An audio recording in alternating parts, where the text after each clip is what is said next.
You are valued, and you are needed. You will be Emperor. I think you're about to go where everyone has gone before. The year is 2024. The name of the podcast, Babylon 5. For the first time. Welcome to Babylon 5 for the first time, not a Star Trek podcast. My name is Jeff Akin, and I am the one who was. And I'm Brent Allen, and I am the one who will be. And we're watching Babylon 5 for the first time for you, the one who is. And we are two veteran Star Trek podcasters, as Jeff said, watching this show for the very first time. But in doing so, we are taking those skills we've learned as over-analyzing any 45-minute segment of TV, and we're bringing that right here to Babylon 5, where we're searching for what we call Star Trek-like messages, but we're trying to see how they're being done in a Babylon 5 way. And while this is not an any random sci-fi show podcast, this is a podcast about Babylon 5. So to keep us on target, we play the rule of 3. And the rule of 3 limits each one of us to no more than 3 references to Star Trek per episode. That's it. 3. 1, 2, 3. No substitutions, exchanges, a refund. I have really enjoyed, Brent, over the past couple of weeks. You have enjoyed me? Thank you so much. I appreciate it. I enjoy you every week. Yes. One of the highlights, the many highlights that I have in my glorious weeks. I wasn't sure where you were putting that comma, so go ahead. No. Punctuation matters. But I've really enjoyed over the last couple of weeks seeing people join our Patreon community. That's been fun, yeah. It's been really cool. And they're not just joining it because of the cool content that's there or the absolutely amazing community and super cool people, but they're joining because in 2 weeks' time, Brent, you know what we're doing, don't you? Is it just 2 weeks? Holy cow. It is our season 4 wrap up. This will be the 4th one of these things we've done. Jeff, we just did season 3 like 2 weeks ago. Yeah, seriously. I am still coming to terms with, it's kind of like, we talked about this a couple of weeks ago, but it's like writing checks. Like, I'm still not used to writing 2022 and it's 2024. We're in season 4. Like, when did this happen? Right. But what we're doing in our season 4 wrap up is an exciting giveaway. It's what we do in all of our wrap ups. And this time we're giving away to a random patron. All you got to do to enter is be someone on Patreon at any level, any tier, enjoy the content, get to know people, and a random person will be selected to win the Babylon 5 Encyclopedia, the complete hardcover in one massive paperback. If you're listening to the audio version, head over to our YouTube and look at this thing. Like, this thing is no joke. It's over 800 pages with, I imagine, everything you could ever want to know about Babylon 5. You know what I want to know? What's that? I want to know what color is predominant in JMS's wardrobe. I wonder if that's in there. Listen, it is the complete encyclopedia, right? It's got to be there. It should be there if it's not. I got to tell you, you know what color I think it is? What's that? Purple. I'm not even going to get to my bank that has that. It's going to be green. I'll just say it. Purple. Green for life. Purple. Green. Purple. Green. We're going to do this. This is going to happen. Jeff, Brent, I need one of those encyclopedias. Now we're not allowed to read it for like another season or so. It has been so hard having this thing sitting here because, like, I'm not going to look at it. I know we have 23 more episodes from here, and who knows what more we're going to see. So yeah, it's just sitting here. I haven't looked in there. It's killing me. It's killing me. Yeah, it has taken everything within me to not go to, what do they call it? The Lurker's Guide. I think so. On the internet, or not dive into Wikipedia on Babylon 5, or, there's the little bits that people have kind of dropped here and there and go, ooh, that's a spoiler. And we're like, yeah, we'll figure that out when we get there. Try to ignore it. But that is absolutely the kind of book I would go through. Totally. Absolutely. So in order to get that, Jeff, how do people get that? Because that's our giveaway. It is. So to go to patreon.com/Babylon5 first, it's the number 5 and the word first, sign up at any tier, any level that you want, and you're eligible to win. Now, the drawing's going to be in 2 weeks from now. we're going to record before it comes out, obviously, right? So get in there as soon as possible. I would say you've got, 10 days to make that so. I would say from when next week's episode drops, right? So when the season finale drops, whatever that episode title is, so that'll be on Monday. I would say you realistically have until Wednesday. Yeah. Because any point after that Wednesday, we could be recording. Yeah. So don't wait. Don't wait. Get it done. And like I said, there's cool content. You can get in there really low. You can get in there pretty high. Nothing's going to break the bank. And at every level, there's really cool stuff we're creating and putting out there. And I can't overstate it. There's just a lot of really cool people on the Patreon, on our Discord. So get over there. Patreon.com/Babylon5 first, the number 5, the word first.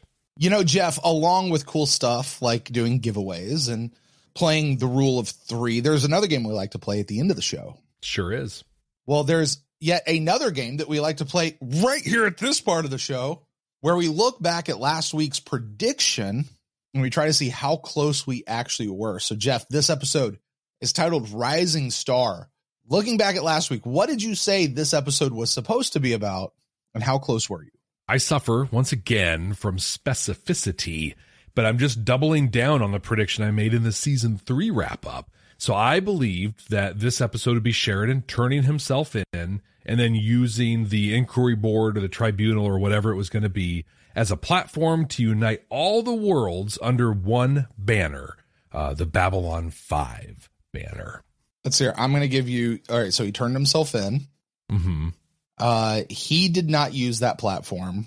No. Although Delenn did. And although he kind of knew about it somehow too. Although I think we'll talk more about it. I think it was more, he just kind of had a feeling it would happen. He was sort of hoping it would happen and was pleasantly surprised when it did happen. But anyway, so I'll give you points for he turned himself in, although that was kind of a gimme. And I'll give you points for uniting the worlds. I didn't see that one coming. Under the Babylon 5 banner, I cannot give you credit for that. So I'm going to give you 2 out of 5. So what is that? 40%. I'm going to give you 0.4% on your prediction here. I love it. Let's see how you do. Yeah. Well, I said that Sheridan was going to stand before the Board of Inquiry. Turns out he sat, but same thing. I also said he was going to be getting more and more famous, more and more popular. He's going to have more and more clout among the citizenry of Earth. And I said he's going to be offered some high governmental position, maybe even the new president, although admittedly I was meaning Earth president, but still maybe even new president, and that he would have to decide between that and returning to Babylon 5, which ultimately he would return to Babylon 5. And I also said we're going to clean up the Marcus and Ivanova stuff. We did clean up the Marcus and Ivanova stuff, I suppose. Yes. That did happen. And he turned himself in, and he did become the new president, right? Like, it was very new in there. Mm-hmm. You did a great job on this one. I'm going to give you 75%. All right. On this I'll take it. Yeah. I certainly wasn't exact, but there was a lot that I was like, oh, that's how that came about. Okay, cool. I like JMS's way better. Yeah. Well, Jeff, some people are sitting here talking and going, what are you talking about? I don't remember any of that. For the folks at home who haven't seen Rising Star in a long time, or maybe they've never seen Rising Star, they're just listening to us, which is totally cool. Hi, by the way, you should go watch this episode, maybe right after we tell you everything about it. Jeff, why don't you tell the folks out there everything about it? The president is dead. Long live the president. The Earth Alliance political machine still works despite apparent, division. Now President Lutsenko of the Russian consortium has endorsed an investigation into Clark's regime to root out the clear evildoers and separate them from the people that were afraid for their lives and just going along to get along. Sheridan is waiting patiently to hear what his future holds. While waiting, our buddy Bester pays him a little visit. They do their usual sort of veiled threat thing until Bester just asks the million-credit question. Did you send my Carolyn to die as a teepsicle? Sheridan assures him that she's still on Babylon 5 and gives some justification for sending these 30 of the 100 of them to the destroyers. There are plans to return all of them to Earth once things settle down. He leaves Bester with a friendly warning, though. Garibaldi is coming for him. and he can rest assured that he'll be creative, colorful, and extremely unpleasant in what he has planned. In the meantime, though, he's practicing his extremely unpleasant approach to people as he tracks down Lise, he being Garibaldi. Some pretty ragtag punks were going to try and ransom her, but Garibaldi and a crew of Rangers rescue her. Over time, this turns out pretty well for Garibaldi, as we see him, for the last time in the episode, lying in bed with Lise, trying so very hard to find just a moment of quiet so he and she can get some sleep.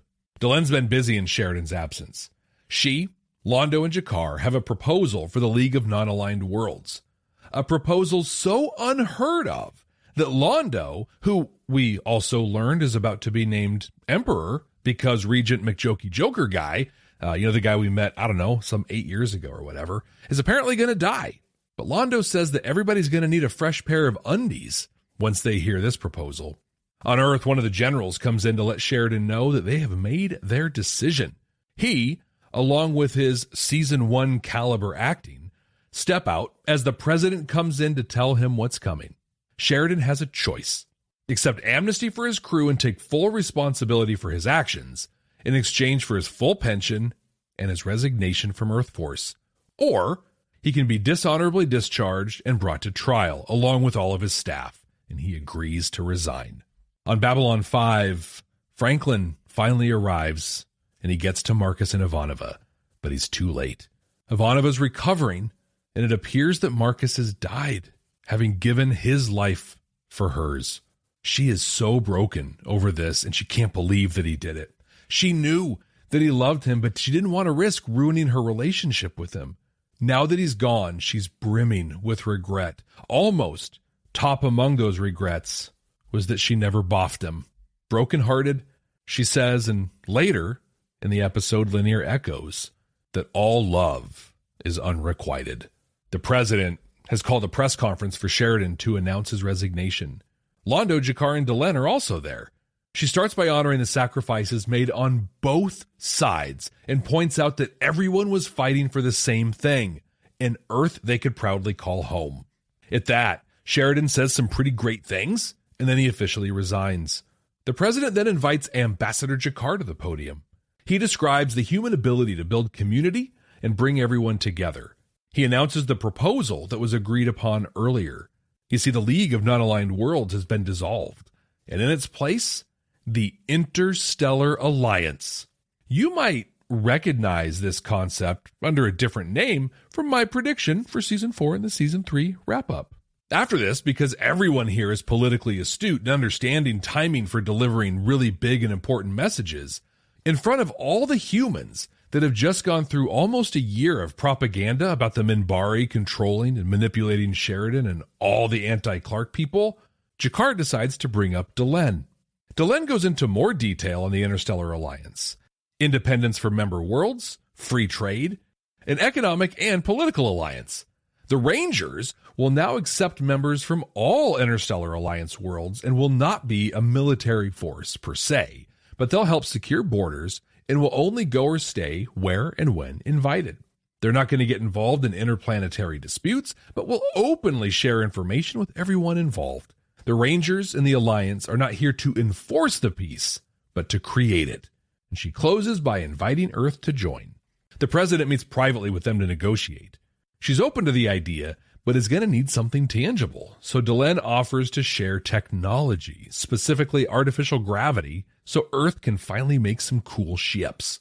She agrees to negotiate in good faith and is surprised when she learns who she will be negotiating with. She's going to talk directly to the newly and duly elected president of the Interstellar Alliance, John J. Sheridan. As he heads in to meet her, he sees his dad. He's doing great, and he welcomes Delen to the family. Through an ISN report, we learn that Earth has agreed to join the Interstellar Alliance. Sheridan's last act as an Earth Force captain was to promote Susan Ivanova to the rank of captain, and she's asked to be assigned to a new Warlock-class destroyer, ultimately leaving Babylon 5. They also share that Sheridan and Delen were married in a private ceremony. But the honeymoon isn't private, not as private as you'd think. Not only do we see the two of them lying in bed together, But so does Jakar. Dude left his eye on a shelf pointed right at the bed. It's gross. And then, as we close out the entire series of Babylon 5, Delenn tells us the next 20 years hold much joy and much sadness. There's going to be a telepath war, a Drock war, challenges to the Alliance, but ultimately it will endure because love endures. And Babylon 5 endures. Brent, we did it. That's it. Babylon 5, it's over. We've made it to the end, apparently. Yeah. I mean, we have the series finale next week, which I think is probably, it's going to be, you know what it'll be? A clip show. Yeah, it's going to be another clip show that this one really will be a clip show. Into the whole thing. And it's what is, they're going to fast forward 20 years into the future, and everybody's moving out of Babylon 5 to go on with their next thing. And the last shot will be Sheridan standing there to an empty living room and just looking around, remembering things, and then walking out as he shuts off the lights. That's next week's episode. That's going to be it. This one effectively ended the rest of it. So exactly. So how did you react to this one? What were your first thoughts on it? I said 2 weeks ago that episode 21 is kind of a lull. While this one certainly was not action, pew, pew, pew, season finale, explosions, this episode was anything but a lull. You talk about an episode that not answered questions, but wrapped things up, brought things to a satisfying conclusion. Here's what we know. And it's hard to watch this not knowing the real world history, that they thought they were done. They thought they were done. P10 was closing. Babylon 5 was getting kicked off there too. WB is about to swoop in and rescue them, or maybe they already have swooped in and rescued them. And they think they're closing out the show. And that's what it feels like. And it feels good. Like, if the show ended right here, I would be perfectly happy with the time I've spent on Babylon 5. I'd be left wanting more. Yeah. It makes me scared for season 5 because I'm kind of like, don't ruin it. Like, I feel so good right now. It makes me scared for episode 22, let alone season 5. Next week. Yeah. Because I have no idea how they're going to close this up beyond what they've done today. This episode made me laugh. It made me angry. It made me cry. I don't think Jeff, I'm talking a real tear rolled down my cheek in this episode. I don't think that's ever happened to me before in this show. Wow. Like, it got me. It absolutely got me. We'll talk about it. Probably not for very long though. This brought a satisfying conclusion to everything. We know where kind of everybody is and where they're heading off. And, hey, Delenn gave us hey, look, there's this telepath thing. There's this thing with the Droth. That's going to be, and it's going to test the Alliance, but it's not going to break. And you're like, you know what? That's cool. Let's go. Here we are. So I enjoyed this episode, every single bit of it. What about you, Jeff? It was great. This is such a good episode. Yeah. It was, I still feel like I still feel that they are compacting and rushing a couple of stories, but that's mechanics at this point. I think you said it best. Like, I am very satisfied where things ended. If this were the last episode, hooray. I love this series. It's great. It's awesome. I'm ready to watch it again. Let's go. I loved the President. I loved Bester. I hated the Ivanova and Marcus thing, but I loved the Ivanova and Marcus thing. Mm-hmm. Like, I get it, I get it. It was good, but I have some I think people are going to disagree with this, and that's okay. We all have our own experience with the show, but I think that they made a couple pretty serious missteps in this one that pulled me out of it. Oh, Delenn took away much more from this episode than she added to it. First, like, literally, like I said this in the recap, but hey, this thing that the Clark machine has been telling you, I'm gonna rub your face in it, right? Mm-hmm. The Minbari are controlling everything. Well, now I'm going to come up, I'm going to tell you how it's going to be. Her delivery, like when she was talking, she's at that podium and talking, it was arrogant. She had an air of superiority as she was delivering these lines, and the music behind it had this ominous feel. Mm-hmm. If I'd been Joe Average Citizen, just watching ISN, and then I saw this, I would be mortified. This is everything that I've been hearing about for the year actually happening. And then not only does she say these things, they do a full military White Star flyover of Earth Dome. This massive show of military force. Hey, join us. It's cool. It's fine. If you don't, it's fine. I'm sure nothing bad will happen to you. That whole scene, I think a lot of it was the music on it too. It was ominous. It wasn't victorious or anything. And it really pulled me out of it. I think I'm worried about the next episode. I'm worried about the 5th season, what they're going to do. I loved this episode. I enjoyed it. Don't hear me say that I did not enjoy it, but it's not what I wanted. It's not how I wanted things to go. In fact, my immediate thought was, this is me as a kid telling my parents that I want a Transformer toy. And they're like, cool, we got you some Transformers. And then they whip out some GoBots. Ooh. And I'm like, yeah, the GoBots are fun too, but they're not Transformers. And that's kind of where I'm left with this episode. Like, it's cool. It's fun. I love what they did. And I get why they did it, right? I get why they had to plug things in here. But while I'm left wanting more, I'm also wanting more from this, and I wish a couple of things were done differently. Stand by. We'll be right back. Are you ready to take your Babylon 5 for the first time experience to the next level? With our exclusive Patreon, you'll get access to all kinds of cool stuff that you can only find there. Our recording notes, unedited reaction videos, an exclusive Discord community. And you can even be listed as a producer of the show. Plus, we even offer exclusive meet and greets and hangouts. You won't find this kind of experience anywhere else. Get all these amazing benefits, plus the opportunity to interact with other fans from around the world.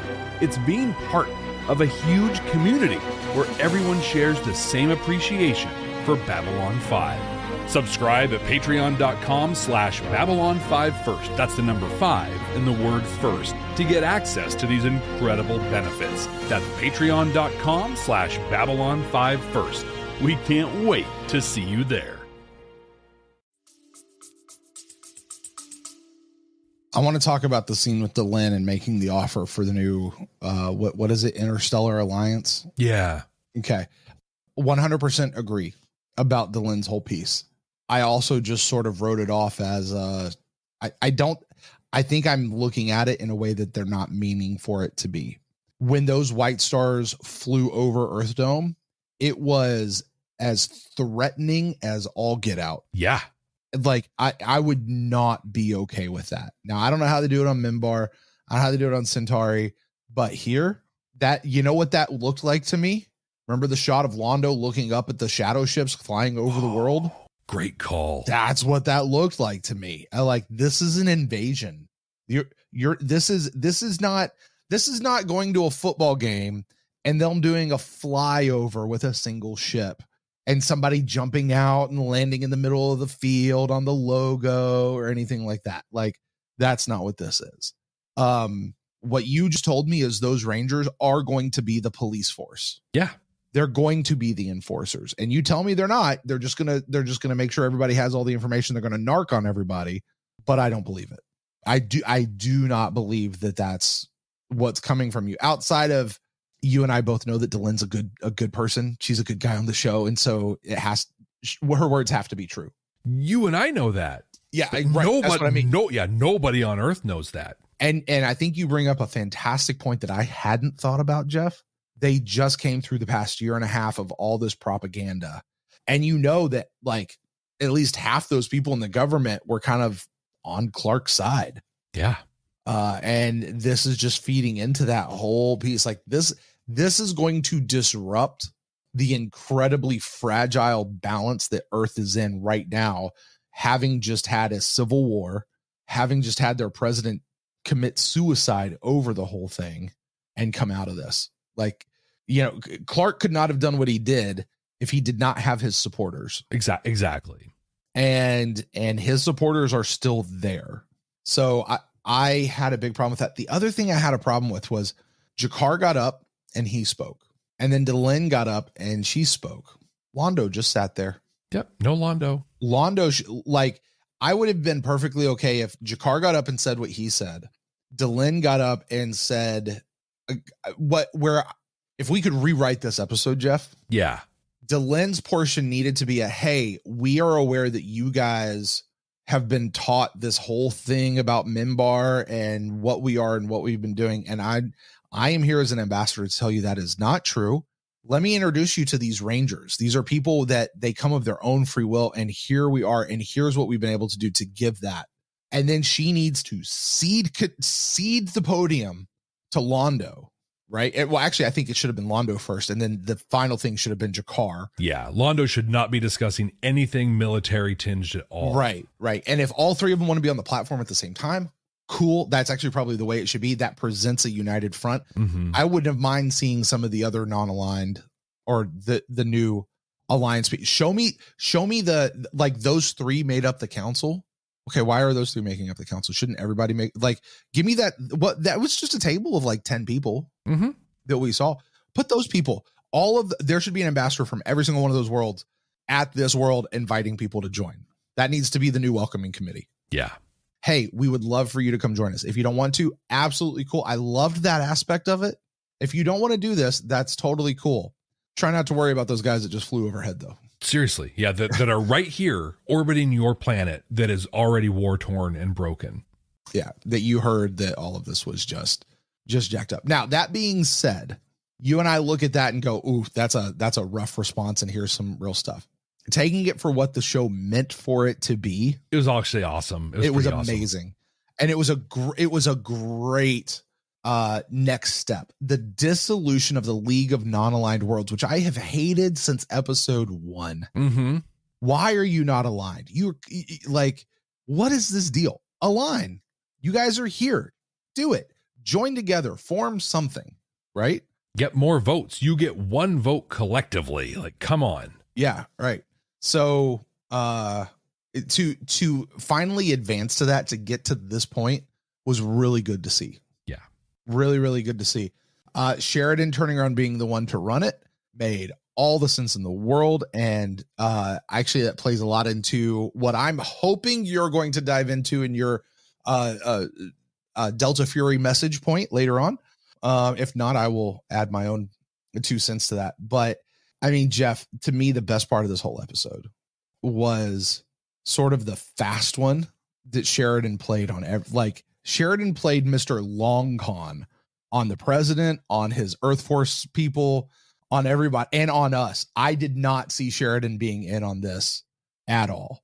Let me ask you, I want to get specifically, he's in there doing his whole deal, and the president comes in, and Sheridan's all like, I'm tired of sitting here. Listen, we've met. Whatever. The president wants to come talk to you. And she comes in like a boss. Yeah. The way a president should come in. What was your response to her? What is your feeling of her as a president? Although she's, she's very much the interim, I guess, right now, or whatever they're going to do. We'll see. Yeah. I don't know. Yeah. You got to have somebody in charge, right? What did you think of her offer to Sheridan and her reasoning behind it? Take me through that, because it was such an interesting part of the show. And then fast forward to, what about the response to the offer to join the new Interstellar Alliance?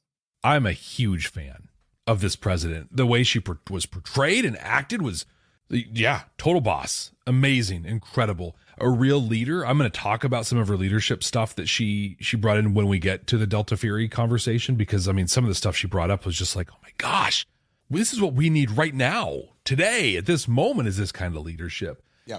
But it was fascinating with Sheridan. And I really appreciated the writing in this, because she had that whole piece of you did the right thing the wrong way. And then she's like, actually, no, you just did it the inconvenient way.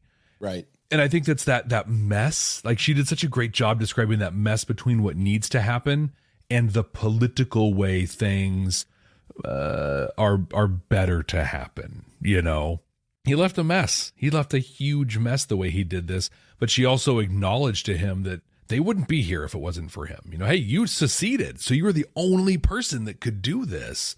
So thank you. Also, you got to go. And I think partly where she needed him to go was going back to your prediction for this one.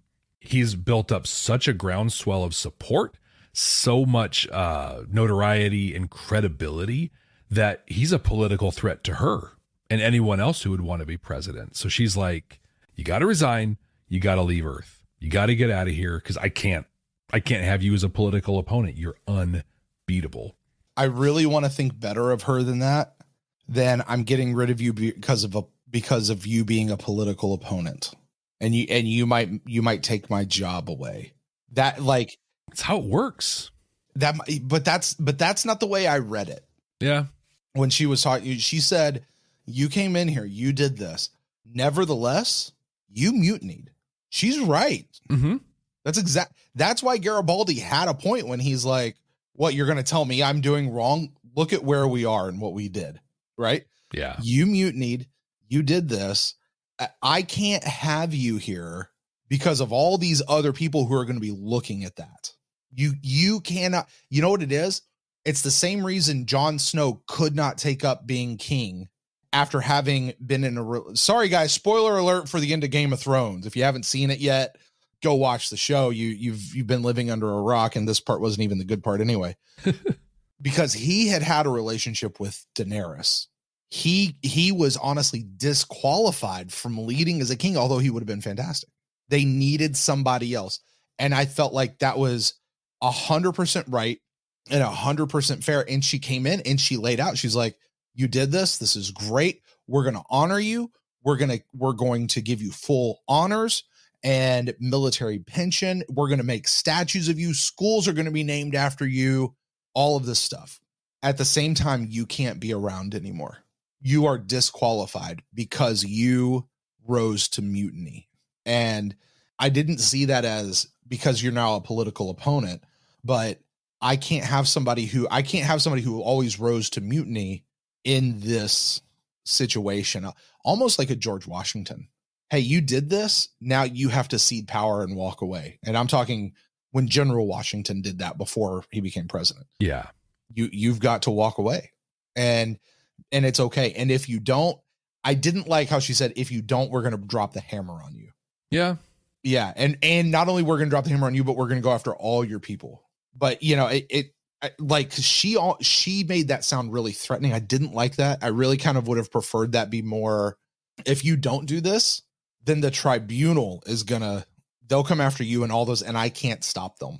But if you do this, I can end it right now. I think that's where I see her as a politician doing the political thing. You need to not be here. A thing I've seen quite a bit. You know, I'm involved in state politics, and I was going to say let's own our stuff because you're in politics on some level. I'm a baseball coach. I get in politics at the local Parks and Rec League. That's about it. Which is some serious politics. And I try to stay out of those politics, to be honest with you. I don't want anything to do with that stuff anymore. Let me drop off my kid and pick him up and let's go. I don't want to be a part of that stuff anymore. Stand by. We'll be right back. If you enjoy hearing from people with too much useless knowledge, misguided pop culture commentary, and a strange obsession with facial hair, the Bearded Men podcast is for you. Stop! Or my mom will shoot and then cut to title. Oh my god, is this real? It's happening! No match for Han Solo's charms. I knew this would be a tough night to get Listen to the Bearded Men podcast here on Spotify. New episodes air every Sunday. In state local politics, and even at the federal level, this happens to a point, but you've got your kind of representative positions, the state legislature, your state house, whatever. And then you have what they call statewide positions. This would be like a secretary of state or a treasurer or a labor commissioner, governor even, but those statewide elected positions. And as political alliances, this has nothing to do with friendship or respect necessarily, but as political alliances are built and plans are laid out, sometimes someone is seen as a barrier. I can remember, 15 some odd years ago, we had two very prominent Democrats in our state Senate. One was the Senate president, and the other basically led the minority caucus against them within the Democratic caucus. And she just stonewalled everything that they try and do as a party. So the party decided to prop her up for statewide office, to go run for a statewide position, to honor her, right? Go do this great thing. You've done a lot of great service. Go here, do this thing. Also, get out of the way of the legislators that are trying to get things done, in a representative piece. Mm-hmm. I really see that as a thing here with Sheridan. It's the same. Look, I can't have you running for this, but I will prop you up. I will turn you into a legend and a hero, but go away, because you're going to stop me from doing the things I want to do, and that my party or consortium or however their system is set up wants to have happen here. And I think that the fact that she did drop the hammer, fair. That I think that's fair. Like, we can't govern with your ghost being here. Mm-hmm. Yeah. Yeah. Like it really, like, I can't do that with you continuing to loom over this. I think that's a similar reason when like a president or a CEO steps down from a company, they can't just still be around because the ghost is still there. Like, they've got to go away, physically go away. So, which, by the way, is why Gene Roddenberry did not want any references and a whole lot of talking about the original series when Next Generation came around, because he didn't want that looming over. And when they brought DeForest Kelley into the first one as a cameo, he didn't even play Bones. He was just some old dude dressed up in makeup. You could barely tell who he was. That's terrible makeup. It's awful. So Bester comes in. Well, there's a lot of this episode was Sheridan waiting. And so we got the Luchenko stuff that happened that we just talked about. And then Bester walks in. Yeah. I have a question for you about this Bester thing. Yeah. You and I have given the Bester storyline a lot of flack. All right. I want to go all the way back to the very beginning. From the first time we saw Bester come on with his little person, and they're doing mind scans, and they're here to look for people, and then they're looking for rogue telepaths, and the Underground Railroad, and him and Talia, and dissecting her, and he has his girlfriend, and turns out they can actually stop the shadows, but his girlfriend's a rogue telepath, and all of this stuff. And then they don't turn up during the Vorlon Shadow War that you and I have given a lot of flack for, and suddenly they were, your fight is my fight, Captain. And then we come here. Oh, and then the whole Garibaldi thing. Like, I need to know what you need to know. That had absolutely nothing to do with anything else. Cool storyline, cool sideline, nothing to do with anybody else. Does this conclusion, and I'm going to call it that for now, because who knows what happens in season 5, but does this conclusion for Bester leave you in a satisfying spot? No, not at all. Not at all. I think where I lost it for him was one that he keeps calling Carolyn his lover. That is just it's a bad line. It's a bad line. Yeah. It's uncomfortable to hear that. Yeah. But honestly, I think that he was swinging hard. Sheridan was swinging hard. But the last thing they left on was Sheridan being like, Garibaldi's going to kick your butt. Watch out. He's going to beat you up. And I'm just like, really? That's what you have? You've got that? That's it? Like, you just laid out, and Bester didn't quite deny that he has a massive plan to have the telepaths under his control take over everything. And you fire back with Garibaldi's going to beat you up. Like, I want more Bester stuff. I'm interested in what he's going to do with the virus. I don't believe that he destroyed the virus. He's got the antidote. I think that I've been cheering for him to be an anti-hero this whole time. No, he needs to be the super villain. He needs to be Clark times 10 coming in and not being manipulated by Psy-Corps, but him doing the manipulating. They set that up in this. I'm excited for that. It's interesting because when we first met Bester and through the first couple of seasons with Bester, it very much felt like Bester was in control of Psy-Corps. Mm-hmm. If not like the top guy, like he's high enough in the organization, he's making stuff happen. That's what it felt like. But lately it doesn't feel like that. Not at all. It really feels like he's got his role that he's playing, and yeah, he's high up there, but he's not in the council chambers, so to speak. He's not in the boardroom. He's a psychop. He's out doing field work. That's what he does. We saw him getting told what to do, Exactly. He was not in that meeting with Morden and the Earth Senator and the Psychop. So it was above his pay grade. So to see Bester seize control of Psy-Corps could be a super interesting season 5 plot. And and listen, Delenn told us about this the telepath war. Yeah. I hope that's what gets picked up in season 5. The Drock thing and the telepath thing. I hope that's what gets picked up for season 5. I don't care about the Drock thing. I'll just say that right up. I'm in. If Bester is leading the telepath thing, I am here for Bester. But in this moment, in this scene, am I okay with where they left Bester? No. That whole scene just left me with a no. I'm not either. It does provide some closure for me to the whole girlfriend issue. Yeah. And that's about as far as it takes me. But I think there's still so much more Bester stuff that could happen. And I think you're right. I think Bester certainly could, of all people, Jeff, Bester could be this show's Gul Dukat. Yes. As a character who he's bad. Oh, wait a minute. He's actually sympathetic. Actually, he might be I kind of see it from his perspective. He's turned a corner. What? Look, he could actually start. Oh yeah, never mind. He's absolutely the worst person. And he's gone so far off the deep end. We've got to throw this guy down the fire caves. The one last that I have on just kind of, I'll say like the pre-resignation speech stuff and everything that happened in here was we opened up with an ISN report, telling us, hey, the president's doing this investigation and they're going to examine and learn more about how the president took his own life. In fact, we've left the room undisturbed and left the body there for examination. But somebody's draped I loved this part. The traitor to Earth sign, handwritten traitor to Earth sign on him and covered him where there's blood coming out of his chest, even though he shot himself in the head. And in the last episode, we actually watched them wheel his body away, but they're leaving the room undisturbed for examination. Yeah, don't think too much about it, Jeff.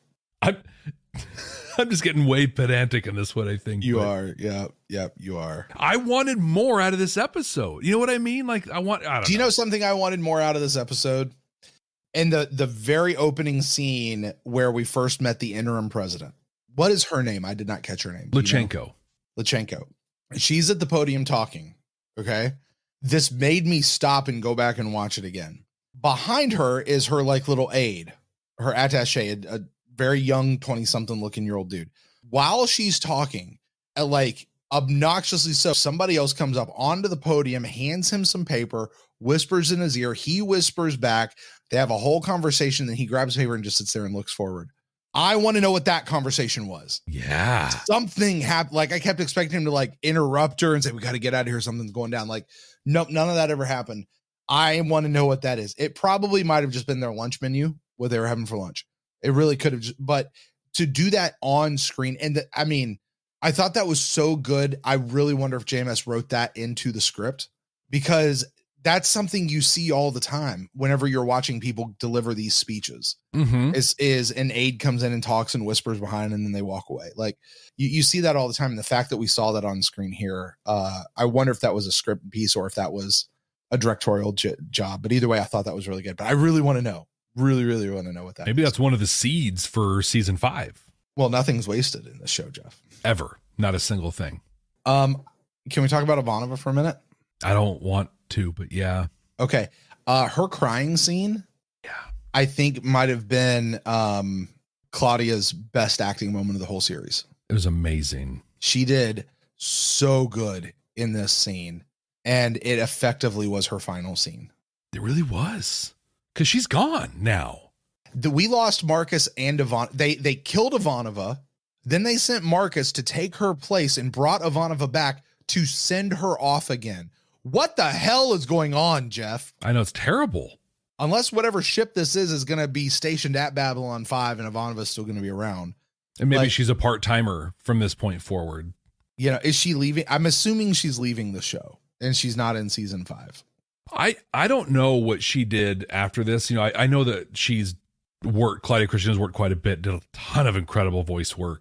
But like we've talked about, we've known this is it. Season 4, P10's folding. This is the end of the road. She probably got another gig. And so this was, I don't know. Or it was a Terry Farrell situation. It was contracts were up, contract disputes. They couldn't get her to re-sign. They didn't want to pay her what she was worth. And they opted, or somebody pissed somebody off. Maybe. I doubt that.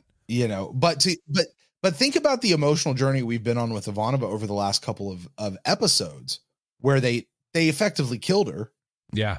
And then they had her in a halo and she was going to die. And this whole scene between her and Sheridan of saying, yep, you're going to get it.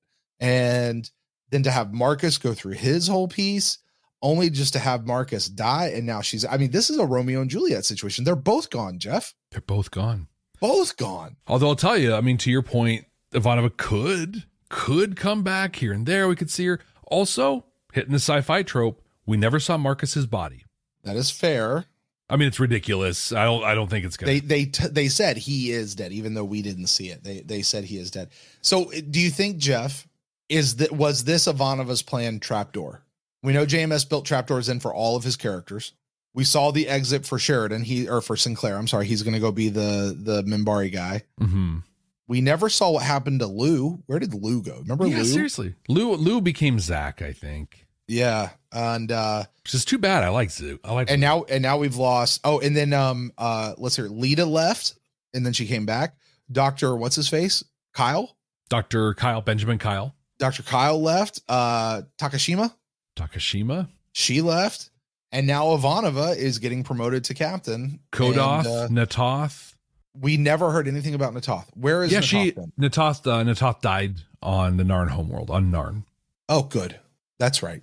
And good. Yeah. They killed the right one. Yeah. That was. Maybe it is though, because it's also. Kodoth got spaced. That's right. She did. Yeah. Yeah. But with this being Ivanova's trapdoor, maybe because it is honestly a thing that could have happened at any point. There've been a lot of space battles. Yeah. All they have to do is write in the scene where the ship's navigation piece gets blasted and they run into a piece of debris when she's on the bridge. Like it's a trapdoor they could have placed most anywhere. Sure. It made a lot of sense here. It was great, a great spot for it, but it could have been in season 3. Jeff, this leaves me with the realization I'm just now piecing together.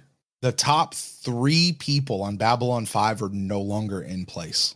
Wow. Sheridan's gone. Yeah. He's not going to be the president, so he's just going to have an office over there somewhere. He's not even going to get to keep his own office. He's not running Babylon 5 anymore. Ivanova's gone, and Garibaldi is not chief of security. Does that mean the most senior member on the staff at Babylon 5 is Zach? Zach or Lieutenant Corwin. Oh, Jeff. But you know what I could see though, because what wasn't clear to me here is if Babylon 5 is coming back under Earth Force or not. I don't think it even came up. So maybe Delenn takes over. I just assumed with the end of the war, Earth is back in control of Babylon 5 because it's still their station. Well, and that was Sheridan's thing. We are leaving until Clark is out of power. Now we're here. One of the terms of the Interstellar Alliance agreement was that the colonies were going to vote on their sovereignty, and Earth had to recognize that. Yeah. So I wonder if Babylon 5 will go through that process, or if they'll just go back. Sheridan basically said Babylon 5 was its own colony, declared themselves a colony, and so maybe they have to go back and vote on that. That's a good point. But I'm just saying, okay, let's assume Ivanova's gone; she's not coming back. Sheridan's moved over to president. Garibaldi is on his honeymoon with Lise, which, by the way, that whole thing with Lise, I didn't need at all. No. The whole Daffy Duck glitter bomb thing. It was funny, but I didn't need it. I didn't need it. I didn't mind it. I didn't hate it. Did not hate it. But it was so tertiary to everything else that was happening. And they're going to send like 8 Rangers to help with this? Like, really? I don't know. Yeah, I agree. I think the whole thing was just to set up that, hey, Garibaldi, Lise is the head of Edgar's Industries. Apparently there's no board of directors or anything. It's just a survivorship piece, and Garibaldi's going to work for her. And they got married. Garibaldi and Lise got married. They did? That's what he said. He said, they're going to think I only married you for your money. Oh, okay. So I'm assuming that both Sheridan and Delenn and Lise and Garibaldi are now married. Lise Hampton, Edgar's Garibaldi. I hope she drops a couple of those names. Yeah. And then Jakar absolutely peeping on. Dude. Here's the craziest thing. Bro literally left his eye on the table, pointed at them. Right there. He didn't hide it inside a stuffed animal or a toy or hide it in a jar and make it look like one of the rocks. No. He left his eyeball on the table. I got to read my note just on this because like that scene and then G'Kar eating rice, you know, and then the all the stuff. Are Londo and G'Kar just comic relief now? No. I think having Londo and G'Kar being able to do a little buddy, provide a little of the comic relief moving stuff forward is greatly needed after the last 3 seasons of conflict between the two of them. I just hate, and we talked about this last week, so I won't dwell on it, but like it literally goes from pray I never notice you again to I'll sign the statement, but not on the same page, to I'm watching oh my eye, I'm just. They both had confetti on their, like in their hair and on top of their head, like from I guess the wedding. But in like 5 episodes, like that's the scope of that was I hate you and will murder you to now we're gonna joke about me eating rice because I've never eaten rice before. Like, am I supposed to believe that? I don't know. Well, Jeff, I mean, it's let's not say that it's exactly a buddy friendship because there also was one of the sickest burns we've heard in this entire series between Londo and G'Kar. Right, it's true. Where Londo full on calls G'Kar a minute man. Yep, a 2 minute man. Yeah.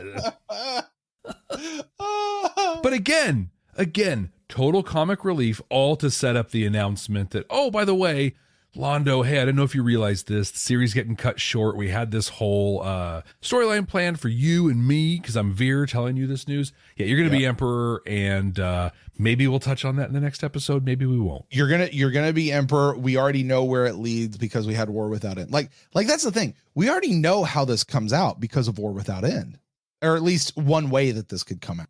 To me, it's just I don't know. I'm trying not to be Mr. Pedantic here, but the last time we saw anything related to the Centauri was Regent Jokey McJoker guy getting that little controller thing on his neck, and now he's sick and he's going to die, and Londo's going to be Emperor. Did that have anything to do with anything? I mean, buddy, don't forget, Londo this whole time has been the Prime Minister. Yeah. Now he has what's the word? Abdicated his role. And he shouldn't have. And there's no way that I'm going to take somebody who's abdicated their role and turn them into the Emperor. Right. You know, I mean, unless they did it because he's the only palatable solution among everybody, you know, and he's also probably going to be the easiest person to kill if we need to. True. So, but I'm sorry, Jeff, just, he said, what'd he say? He's like, you know, if you go to 2 minutes and you make it, I'm sure that's great. But, you know, we go hours. We're not even to the good parts yet. They got 6 bases they got around. Right. It takes time. Like, and he's like, I'll help you with your little problem. Poop on you. Sorry. That's when Brent's Londo impression turns into insult the comic dog. That was a short leap right there. That was a short walk. Oh, wow. Oh man. A couple just other notes I had here was when Delenn introduces the proposal to Londo and G'Kar, and Londo is just giddy beside himself, and he says, "So rarely have I been in the presence of living history." And I was like, let me remind you of that time you genocided the Narns. Like maybe there's that where you were part of living history. Yeah, we aren't thinking about that. We don't bring that one up. You know what, Jeff, as you say this, given a few more episodes, or maybe if they would have started this, I don't know, back during like episode 7 or 8 of this season, you know what I think would have been a great Londo and G'Kar story if we put it through? To go from, you better pray I never see you again, I never notice you again, to I'll sign it, but not on the same page. And then continue to put them in situations where both of their voices were needed. Not that they're joking around with each other. Maybe they start busting each other's balls a little bit, or whatever their body parts are, pouches, appendages, tentacles, right? like it's a slow buildup of like the first time G'Kar has some sort of an insult back to Londo. Like, that's a huge step. Yeah. You know, like that's Quark sitting there going, that man loves me, you know, like with Odo, right? So, but something like that. A slow burn where, hey, Londo and Jakar, we need you guys both to be on this because it matters that the Centauri and the Narn do this. Hey, we're going to dissolve the League of Non-Aligned Worlds, and we need you guys to have your, not just sit here and laugh because I gave you a heads up to it, but no, we need your support. Speak to it. You have to work together on this, guys. Because of the fight that you've just been in, the clout that you bring by working together is needed for this moment right here. That's why it would have been important to see Londo and Jakar both giving a speech to the Earth ambassadors, people, to join this new alliance, and not just have Londo sit over there with his arm on the back of the chair. Yeah, so we got it short given to us. We got it rushed and compacted, and I think it's turned them into comic relief in this whole thing. I 100% see where you say that.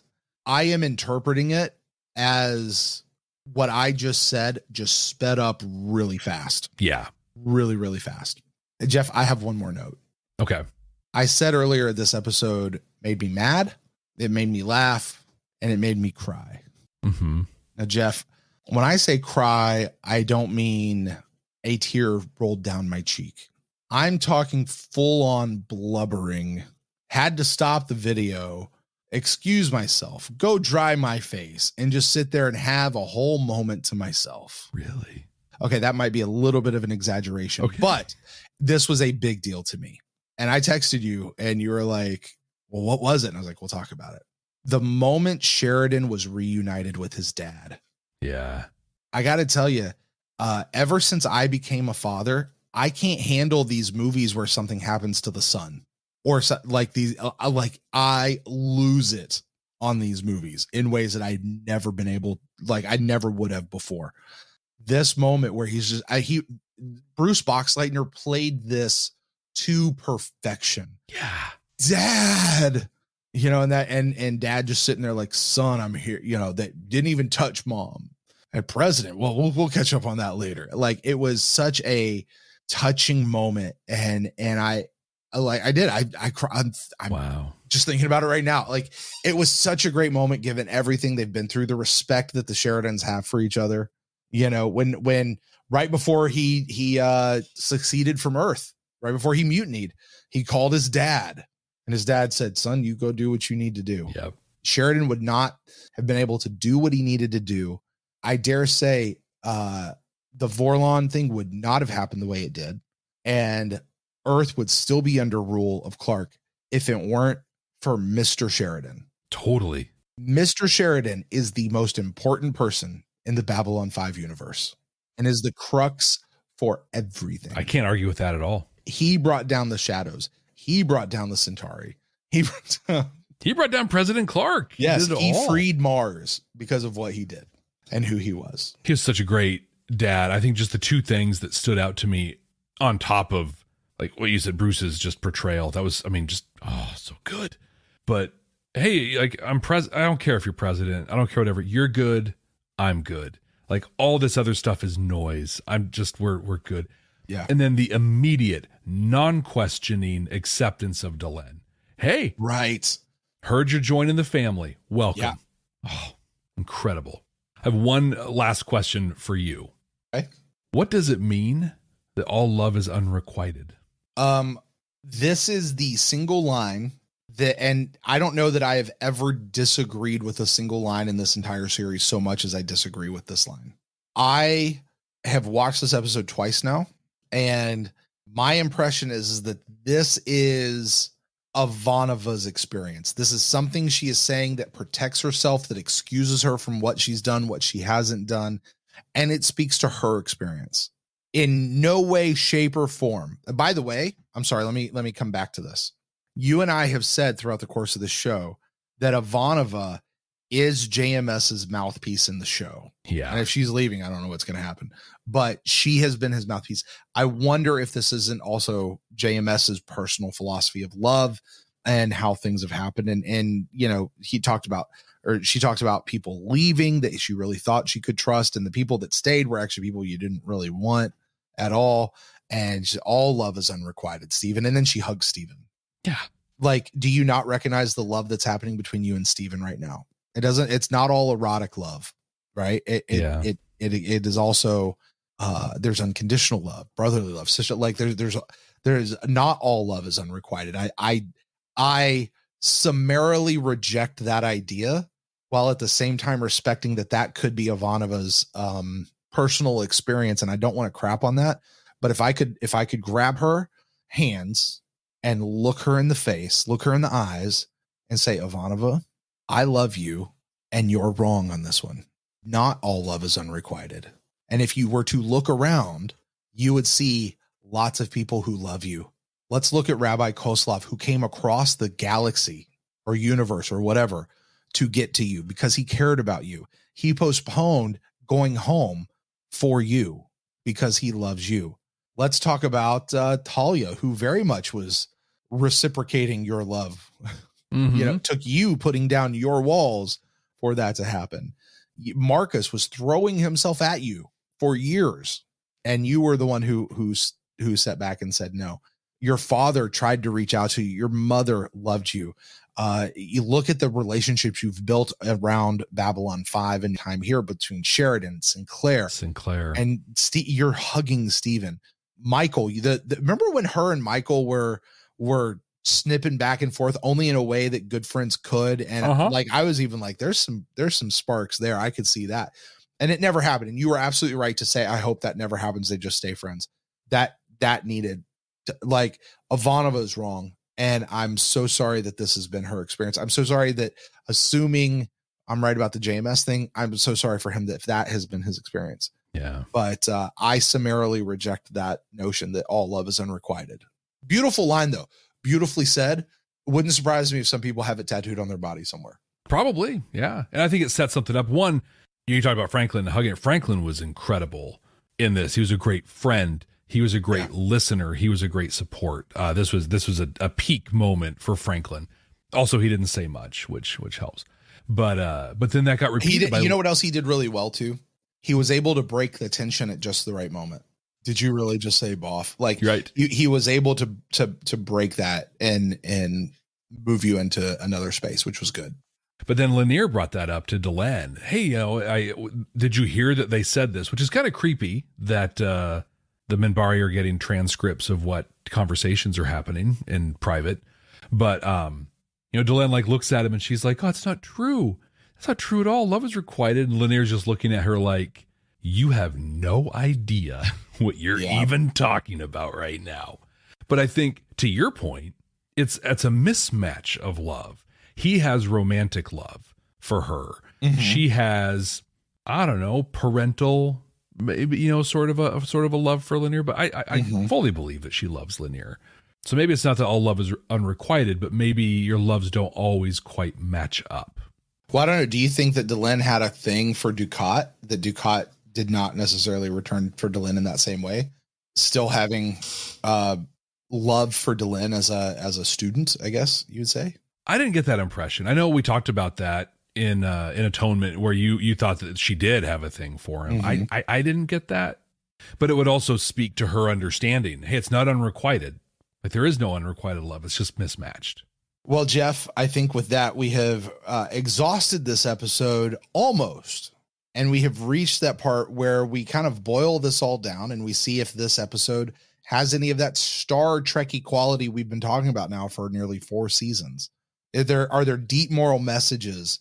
Is it holding up a mirror to society? Is it giving us hope that things could be better in the future? Is it giving us a roadmap for how to do it? How do we do this?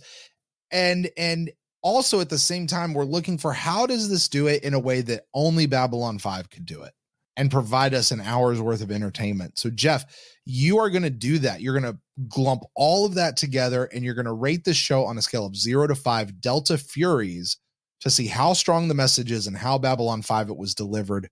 Jeff, how many Delta Furies are you giving Rising Star? Giving it 5 Delta Furies. Fantastic. For a lot of reasons. One, this episode is the payoff and culmination of so many things that we've built in season 4 and throughout this series. Mm-hmm.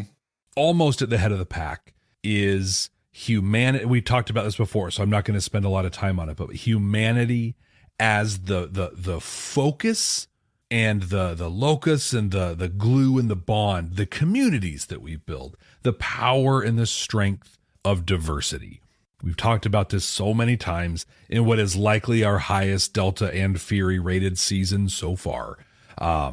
You think so? I bet it is. I bet it is. I know some people have been tracking those, but we actually had this conversation off mic a while ago of like, are we being too generous on the Delta Furies? But yeah, I also think like this season's been hammering this stuff home, and we got that in this. We got it heavy in the payoff of the Interstellar Alliance. Jakar spoke so well to it, has spoken so well to it. Sheridan spoke well to it. His role said that.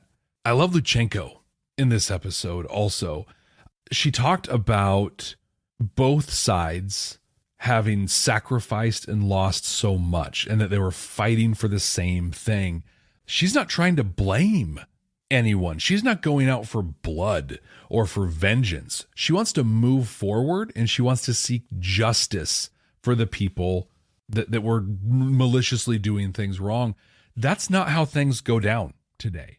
If let's just say, I don't know, hypothetically, that there was an insurrection pointed at the United States government. It's a hypothetical situation. Could never happen. Never. It would never happen. Especially, it's just not possible. But if hypothetically that happened, the leadership. Well, I mean, it did happen once, 1861. Oh, yeah. Yeah, there was one time. Literally fought a whole war over it. Only one time. Ever. Anything like that happened. But if that had happened, the politicians in power would be pointing fingers and would be laying blame. Luchenko wants to heal and move forward. I think it showed so much leadership to come in and not make it an us versus them, but to make it an us situation. We all sacrificed. We all battled. That's hope for the future right there in this newly elected president. Our strength, back to the strength piece though, I just think that the Interstellar Alliance, we know that it's going to last at least 20 years because it comes up in War Without End. And in War Without End, they talk about the peace that will last 1,000 years. Mm-hmm. And in this, we get the added context of it not being an enforced peace, but a created peace. I think that what this also does in setting up that Interstellar Alliance based on the community building and the strengths and diversity that humanity brings forward is that we can come together without the assumption of hostile intent. We can come together under assumptions of positivity and growth. We can create and foster real agreements. We can share information and we can assume and work towards equity and justice. That's what this United Federation of this Interstellar Alliance is all about doing. And I think that it all happened because of what we've seen overarch through all of this series. So based on what we saw in the episode and the fact this is the culmination of 4 full seasons of Babylon 5, this is five Delta Furies. If I could add to what you're just saying there, don't forget the exact words that Sheridan said. You mean that I've learned a lot of things on Babylon 5, like we are better together. I mean, we're better together than apart. Yeah.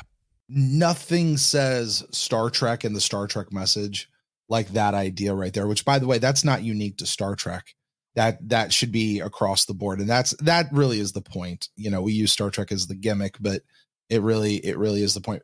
This is something that frankly, we need to be saying to our leaders in real life, to those people that are in government. Listen, folks, I'm going to tell you this. I know we have a lot of people that listen to this show, and every time we talk about this, we always get emails. Hey, you could leave that talk out or whatever. The show brought it up. So yeah, it's Babylon 5. It's our job to talk about it. I'm speaking specifically to Americans right now. I bet depending on whatever country you're in, and I just want to recognize that over half of our listeners are not here in America. They are international. Take this and apply this to your country. I bet it probably applies. And if it doesn't, please write me because I want to know where you live because I might move. What are the visa requirements? Exactly. I got to check on some certifications, but we might be able to make this work. I don't care if you're Republican or Democrat. Do you know what makes America so great and what has made America work so well is the fact that when you harness both of those, and you harness them, the fact that we're better together.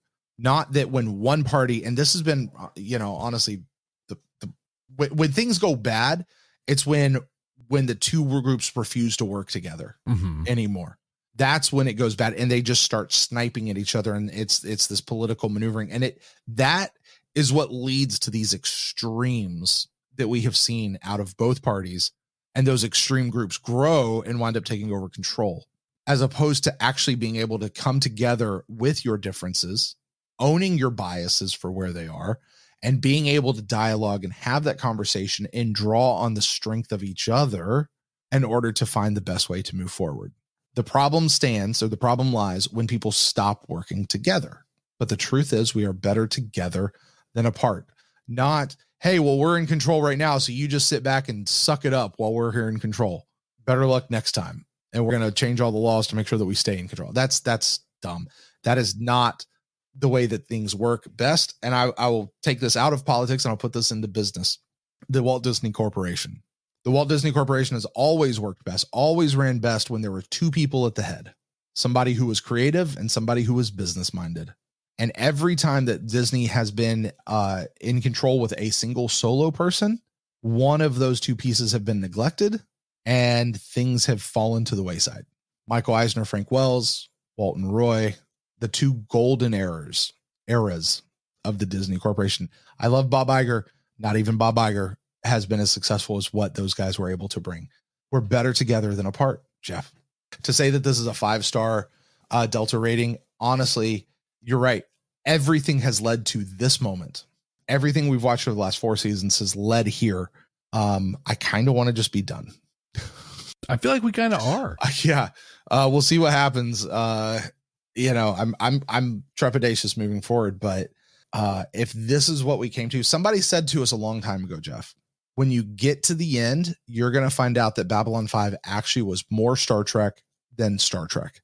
Yeah. And I'm kind of feeling that right now based off of what we saw here. Yeah. This is what Enterprise should have been in the founding of the Federation, is kind of what we just saw right here. It's a much better version of it for sure. Yes. To your earlier point, I remember about 9 years ago, we had this magical moment in the Oregon State Legislature. Our House side has 60 seats in it. Mm-hmm. And that year, for those 2 years, we had 30 Republicans and 30 Democrats. It was a dead heat. And so every committee was co-chaired. And it was so incredible because there was no noise. The only bills that got heard were bills that were necessary, infrastructure bills, tax things, just important issues that were in front of us.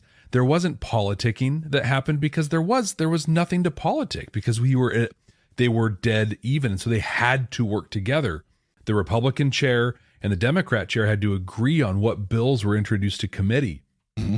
It was perfect. It was such a productive session. I say that as a bureaucrat, but even as a citizen and a taxpayer, it was the most effective I've ever seen a state government run. And it didn't turn into a stalemate. It'll be a stalemate, nothing to move forward. No, it kills the noise. And we actually focus on those important things that truly impact people's lives. Right. We came together, and now we have to come together, specifically you, Brent. I had to rate this on Delta Furies. You've got to rank this one. Our top 5 right now, for those keeping score. Number 1 is Into the Fire. 2, Intersections in Real Time. 3, No Surrender, No Retreat. Then The Long Night. And in number 5, Atonement. Brent, where are you going to put Rising Star? Jeff, remind me what Atonement was. That was the episode with the Delin dreaming, right? Ducat, yeah. Yeah, fantastic episode. Jeff, this is the week that Atonement loses top 5 status. Wow. This was a fantastic episode. Do you know my favorite Star Wars movie? Which one is it? Empire? Return of the Jedi. Really? Return of the Jedi. Okay. You know why? Because it concludes the series. Everything pushes to that. My favorite of the prequels, Revenge of the Sith. Same reason. I wish I could say the same thing about Rise of Skywalker. True. That'd be great. Do you know my favorite Lord of the Rings movie? Return of the King. Why? Because it pulls everything together and does exactly it pays everything off. There's something about paying everything off that I absolutely love. this episode felt like it paid everything off. I have no idea what we're going to end up with next week. Like, you're going to ask me here in a few minutes and I'm going to pull something out of the air because I just don't know where we go from here. My only question is, was this ending more or less satisfying than the ending of the Vorlon Shadow War? Is this our new number 1 or is this our number 2? Wow. That's where this episode goes to me. I loved this episode. Despite all the issues, and rightly so, that you just brought up, I don't care because I'm getting where they're going for it. It's an interesting question because they, in a sense, they both ended the series, right? I mean, they ended with the voiceover and they ended with a here's what happens and here's where we are now. It's a fitting battle to be going on. Mm-hmm. I think I'm going to bring this one in and I'm going to place this at number 2. This is our new number 2. Into the Fire was so tense. It had such stakes within that episode and it resolved everything. This episode did not have the stakes or the tension. This episode had all the resolution. But still, I look at this episode and I think of the entire rest of the series. And it all gets poured into this episode, which puts this one up at number 2. This was a great episode. And Sheridan's whole thing where he's kicking back, he's got his feet up on the desk when they walk in, like, you knew. And the guy even says, where's the amnesty paper? Because I'm going to take it back. And he's like, no, you're not. I gave it to the press. That's why I got it in writing. Yep. Like, damn it. And then he comes out, Mr. President. Yeah, you're right. You better call me Mr. President. Right. So, but I'm placing this at number 2, Jeff. All right. Argue with me. I'm not going to argue with you. I can't. You're not allowed. I would, but I'm not going to. So maybe that'll happen in the season 4 wrap up. That's happening. That's right. 2 weeks. That's right. Everything's got a chance. That's it for Rising Star. Here it is, the season 4 finale, Brent. It's called The Deconstruction of Falling Stars. It's a lot of words. We're going to be watching that next week for the first time. We haven't looked at the show description, synopsis, thumbnail, anything. All we know is that it concludes a season that has already concluded. We like to play a game where we predict what's going to happen in the next episode. So, Brent, what do you think the Deconstruction of Falling Stars is going to be about? Okay, Jeff, this is where my knowledge of Babylon 5 history is failing me. Did they shoot this next episode before or after knowing that they got picked up for the 5th season? Because if they're going it like that changes it. That changes it from, oh, hey, we're getting picked up, so now we've got to change our ending to give us a season 5 and lead us into season 5. Or no, we actually, like, this was the episode we were going out on, and this would have served as the series finale. And I don't know the answer. I don't know if they knew it or not. Yeah, I'm not sure. The Deconstruction of Falling Stars. Also, please do not tell us. Please don't. Thank you. Yes. We'll figure it out later. What I tell you, like this specific question of did they know? I am glad to know after we see episode 1 of season 5. Agreed. Yeah. But don't tell us this week. Don't tell us in the comments right now. Yeah. And all I want to know is, yes, they did. No, they didn't. The stories of how things went down, especially if it impacts season 5, I don't want to know. Like, let us find out as we go through. This is me stalling, trying to think of I don't think I've ever taken this long thinking of an episode. You know what I think this is? I was teasing it earlier. I don't remember if we were on mic or off mic. I think this is a clip show. This is the deconstruction of falling stars. Whatever falling stars, you wish upon them, they bring you good luck. It's all the characters. This is a deconstruction of the entire show. We're gonna wrap everything up by taking you through from season 1 all the way through season 4, where the journey we've been on so far. So I think this is a clip show that's going to have clips in it, Jeff. Wow, a real clip show. Recapping the whole series. I think that's where we're going with this. And it's going to be that touching. It's like the touching tribute to everything we've seen so far, because the story seems done. It does. What about you? What do you think? I have a little bit of a riff on your idea. Okay. Like a clip show, but I'm thinking more Voyager Living Witness. So we're going to move ahead 1,000 years, or whatever. And we're going to get the made up history that exists versus like what really happened. And there's going to be some mechanism through some first one shenanigans that like reconciles the story of what brought us here or something, but it's essentially just going to be a mechanism to be exactly what you described. Like, let's do a little recap of all the things that happened.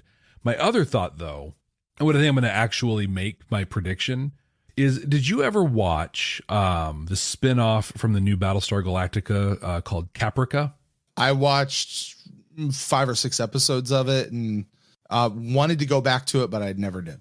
It's definitely worth going back to. It's got such a different feel from Battlestar Galactica, but I appreciated what it did. Well, it got canceled in its first spoiler alert. It gets canceled in its first season, and in the season finale, they did what I think they're going to do in this next one. I'm going to operate from the assumption that they were not picked up yet for a 5th season. And so they're going to do the Caprica thing, or to be clear, Caprica will have done the Babylon 5 thing. And that is, we're going to take an episode or a part of an episode and compress all the pieces we weren't able to shove into season 4 and tell that story somehow.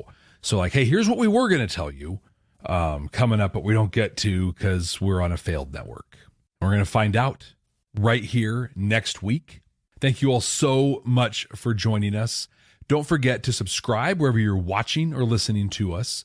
Leave us a rating and a review, and share this show. Click the share button. Send it to somebody. Hey, Jeff. Jeff, dude, you're early, Brent. No, dude, I'm never premature. That's a little bit of a surprise given what I've heard. Hey, man, for me, hours can go by before I even start getting to the good parts. Oh, in Valen's name. I mean, we're not some deep space franchise. This station is about something. Tell you what I'm doing over Valentine's Day.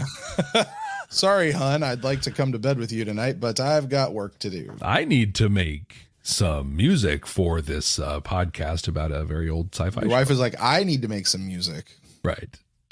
That has nothing to do with that.